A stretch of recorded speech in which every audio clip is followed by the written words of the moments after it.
I reviewed 126 of your submissions in our last livestream. So today, it's only fair that I show you my hobby space and how I made it work in my tiny, awkward apartment. I have plenty of tips to improve your cursed setups, to make them more functional and even improve your motivation to paint. Unlike most Warhammer painters on YouTube, I am not rich. Since I just graduated, I now have $30,000 in student debts. I swear I'll make use of my design degree. So I live in a pretty small studio apartment where I have space for only one desk, which aside from painting miniatures also has to be used for study, work, and gaming, of course. Having a dedicated area to paint miniatures though, I think low-key is the biggest factor for painting motivation.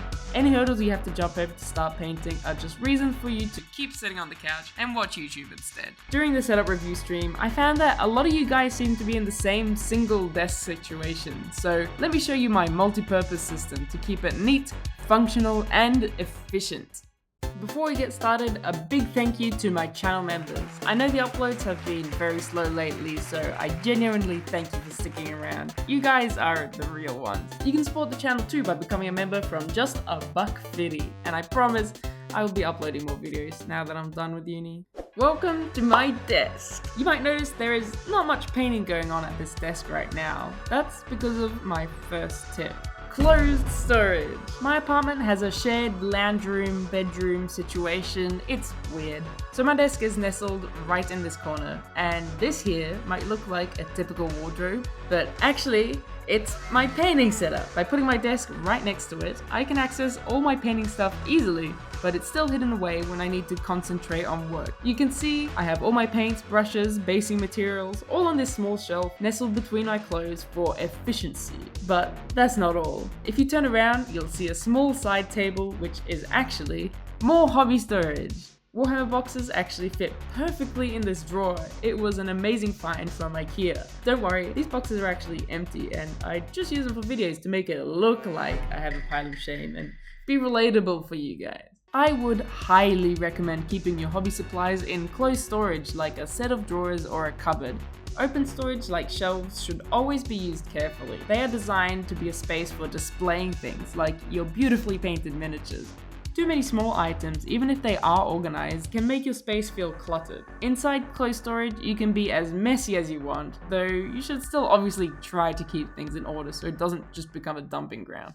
I love boxes. Cardboard, plastic, big, small, open or closed, even jars and baskets. You can never have too many boxes. If you find there are some items that just float around on your desk, get a box. I have this little one that holds all my pens and glasses, but you can even use them to turn your open storage into closed storage. I have these boxes here that effectively act as drawers, holding all of my bits together, and it also makes it a lot easier to reach the stuff at the back. And I can carry it all to my desk easily if I need to, which is great if your storage is far away from your desk.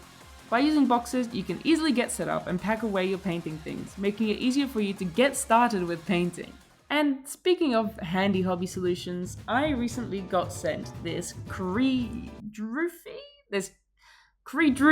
and there couldn't be a better video to show it off in. They sent this one to me for free, but they didn't pay me to say anything, and they didn't review the script. Very brave of them to trust genuine, unfiltered Pega.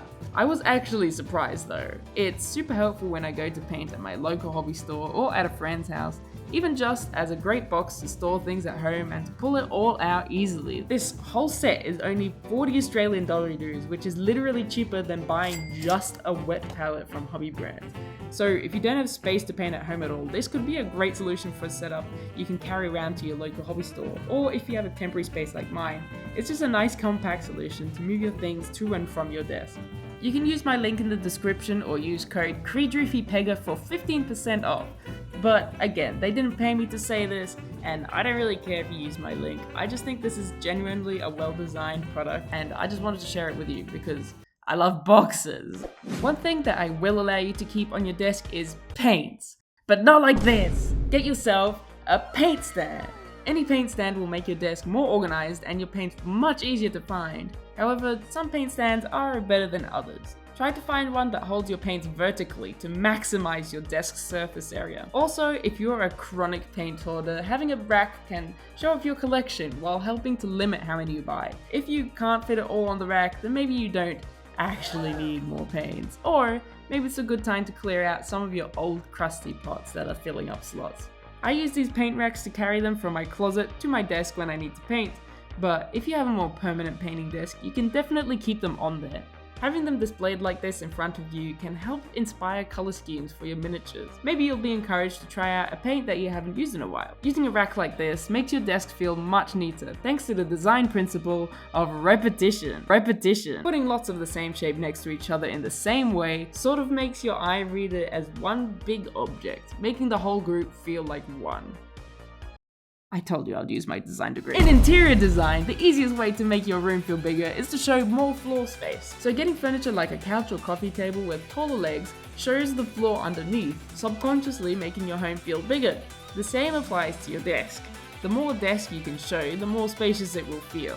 So for example, this clear paint storage doesn't only keep my paints organized, but it also allows me to see the desk space under and behind it. If you have a computer at your desk like me, then absolutely consider getting some monitor arms. This will physically let you use more space underneath your monitors. It's a bit awkward to reach, so I wouldn't recommend keeping commonly used items under here. But just being able to see all this desk makes the space feel so much more spacious. Another idea we can take from interior design is creating groupings. In a room, you can use an area rug to designate different spaces, making the pieces of furniture on and around that rug feel like one group. To make your desk feel more organized, you can apply this by getting something to separate your painting area from your storage area, like a large cutting mat. This visually separates the areas, but also practically, you'll know that if you start storing things on your cutting mat, you are physically shrinking your workspace. Alright, I think I got my $30,000 worth. Please don't leave your finished miniatures out on your desk or in open storage. You've put so much effort into them, they're worth displaying properly, and it doesn't have to be expensive. Having them scattered around your desk looks messy, but it also means they're collecting dust, which is really hard to get off miniatures, or it could potentially get hit by a paint spill, which would be really disappointing. You could consider getting a glass cabinet like one of these that everyone has from IKEA, or if you have a Billy cabinet like this one. Did you know that they make glass doors for them now? I don't mind Warhammer being a prominent part of my life, and my partner is also into it too, so we keep ours in the dining area, and we get so many comments on it when we have guests over. It's a great feature piece. If you have a smaller collection, you can still keep them on your desk, but I would recommend picking up one of these clear display boxes for them. It'll protect it from dust and it looks much more intentionally displayed and less like random figures you left laying around. They have them at Daiso for a few bucks. It's really not that expensive, and you can get them in all different sizes for different miniatures.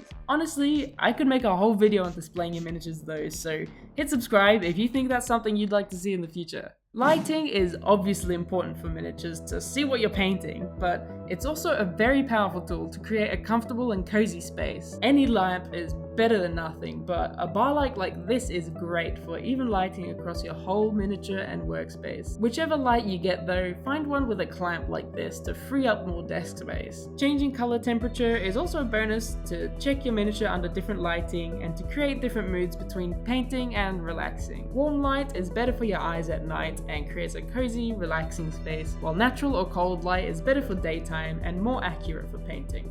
Tip number 7 is about photographing your miniatures, but again, this is another topic I could spend a whole video on. But in terms of keeping a neat hobby desk, especially for small spaces, let me at least tell you this. Stop wasting your space on light boxes. You can create the exact same effect with just one sheet of card and a bar light. When you want to take photos of your miniatures, just pull out the piece of card and I blue tack it to anything nearby, usually my monitor. Then the light should be placed in front of the miniature a bit, and there you have a great photo for your socials. The bar light reaches over both sides of the miniature, but you could do this with 2-directional lights if you don't have one of these. If you add a third at the back as well, you can reduce the shadows too, but I don't find that always necessary. Then all you have to store away is one sheet of card, which also, by the way, costs like 10 cents from any craft store. And for my last tip that really should have been the first, Throw away your rubbish. It doesn't matter if you follow any of the fancy designer tips if you don't at least complete this one. At the end of the day, this is the quickest and easiest way to improve your workspace if it is messy. Honestly, some of the stuff you guys were stashing on your desk is a freaking biohazard. Sometimes though, the rubbish isn't obvious, like tissues, hobby scraps, or Magic the Gathering cards. If you don't know whether it is rubbish or not, try thinking. Do you care to find another home for it? Could you put it in a box or display it in a shelf? Otherwise, maybe it should go in the bin. I know it's hard to walk 3 steps to your bin sometimes, so to keep your newly organized desk neat in the long run, I would suggest keeping a bin in your hobby space that you can easily dump things into. And if you ever want a partner in your lifetime, please actually vacuum and dust your space. On dark surfaces, dust is especially visible.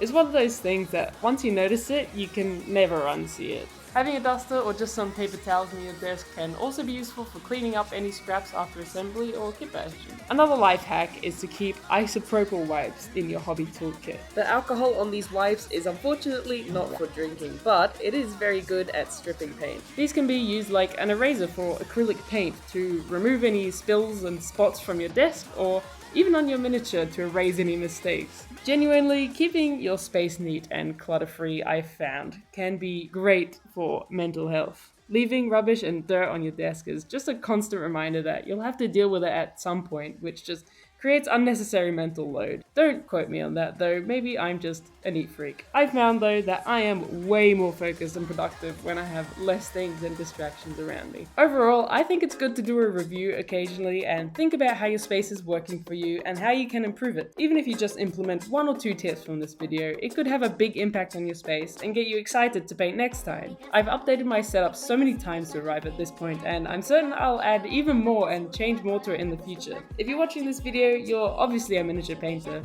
so I encourage you to use that creativity to come up with your own solutions that suit the quirks of your space. I know how hard it is living in a small place, not being able to fit everything you want, but I believe you can use it as a challenge to come up with innovative solutions that suit your needs. Also, you should definitely join our Discord and share your setup with us. There are plenty of hobby friends waiting to give advice, and it's always great motivation to see other people putting in the work to clean up and improve their space. Maybe there'll even be another setup review at the end of the year, so I'll see you there.